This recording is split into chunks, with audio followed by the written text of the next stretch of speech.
To further weigh in, let's bring in Republican strategist for Nestpoint, John Thomas. John, this feels ridiculous at this point. They're going to have to come back to the state. This will eventually pass. Why delay the inevitable? Well, first of all, these Democrats are derelict of their duty. When you're elected by the people to represent them, whether it's a congressional member or a state representative, that means you have to vote. You can't disappear when you don't like how a vote is going to go. That's not how this process works.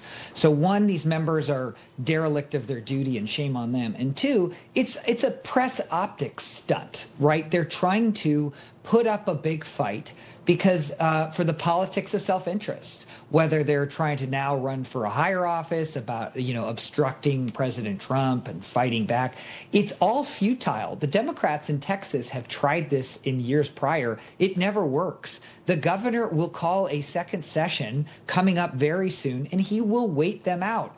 And look, if these Democrats stay so long out of the state, maybe they'll have to register as voters or residents in these blue states and start paying state income tax.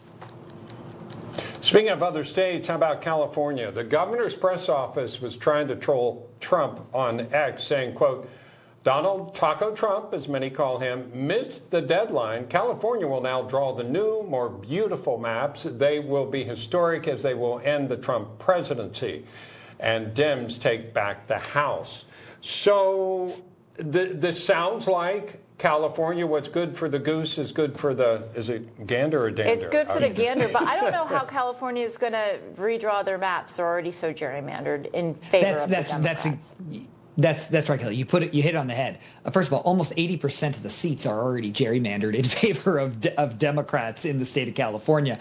Number one. Number two, he'd have to overturn a quote. It's left leaning, but an independent line drawing commission that was elected statewide by the voters. So he'd have to thwart the will of the people to take control of the already gerrymandered process. The only reason Gavin Newsom is trying to get in this fight is he is desperately trying to be relevant on the national stage so that he can run for president and be the Democratic nominee. He is pandering to the liberal base that doesn't understand anything really about redistricting in an attempt to be the tough guy who stands up to the Republicans and Trump. It's not going to work. And the sad part about all of this is, number one, Texans need to redraw the lines because so many people have fled blue states like California because of policies from Gavin Newsom. The population influx in states like Texas deserve the lines to be redrawn. But also, it's not just redistricting that's at stake here in Texas.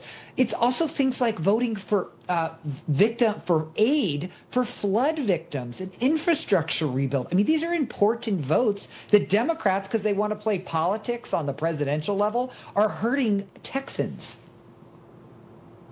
Also, clearly Newsom was trying to troll President Trump using some of the language that President Trump uses and then ending, thank you for your attention to this matter. I mean, don't you think that Democrats need some authentic personalities here, that they cannot be Donald Trump, no matter how much they want to be him, but they need to kind of stand on their own 2 feet and get their swagger back. I just don't see the Democrats doing any of that.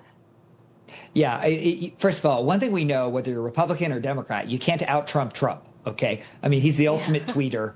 He knows how to name brand people. Like, it just comes off corny and cheesy, number one. So that's so silly. But number two, Gavin Newsom, he's just desperate to have his names in the spotlight and do a stunt. I mean, he'll be or say anything. He stands for nothing. And we've seen this when he tried to rebrand himself with a podcast. He started having moderate figures on saying, I'm not this liberal San Francisco politician. Then he got shellacked from his base, and now he's back to being the liberal politician saying he's a fighter. I mean, voters don't know what he is. The only thing he is he chases headlines. I don't think Americans are disgusted with it. And I don't even think in a presidential primary that Democratic voters are not going to like that, because they want somebody at least who's authentic and stands for something. All right. Yeah. And no matter what people think about Trump, Trump is being Trump. So, John Thomas, thank you so much for being with us. Thanks for having me. You know what they need? The Democrats that can't handle this, they need the adult pacifier that's been going around. That is